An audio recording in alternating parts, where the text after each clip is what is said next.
noin se tehdään. Ai, ei, en huomannut teitä. Päivää. Olen tohtori Baris.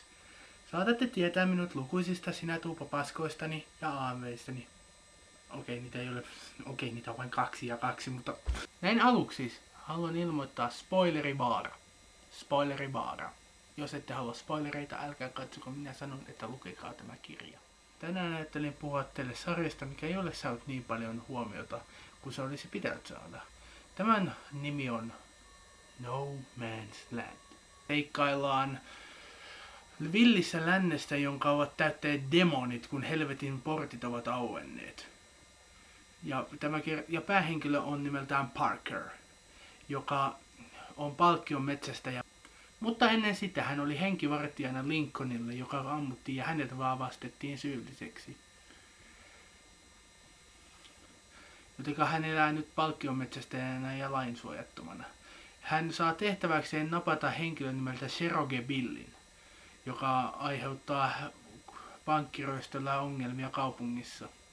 Hän nappaa Cherokee Billin, mutta matkalla he ystävystyvät ja hän päästää Cherokee Billin menemään. Anteeksi, katson kuvaa ruutua. Anyway, tämä on ensimmäinen videoni, se on kuin ensimmäinen päivä työssä, kaikki on anteeksi annettavissa. Kuitenkin, tämä on ensimmäisen kirjan tarina. Toisessa kirjassa kerrotaan, miten Parkerista tuli palkkionmetsästäjä tarkemmin ja miksi demoneita on ympäri villiä. Minusta on sääli, että tämä kirjasarja ei ole saanut niin paljon mainetta kuin se olisi voinut saada, koska Anime-lehti haukkui tämän wannabe-kamaksi. Ja minusta on siinä vähän wannabe-kaman tyylisiä, tässä on vähän niinku wannabeitä, mutta kuitenkin minusta tämä on todella hyvä sarja ja se muistuttaa minua hyvästä elokuvasta Hyvät, pahat ja romat, joka on yksi suosikkejani.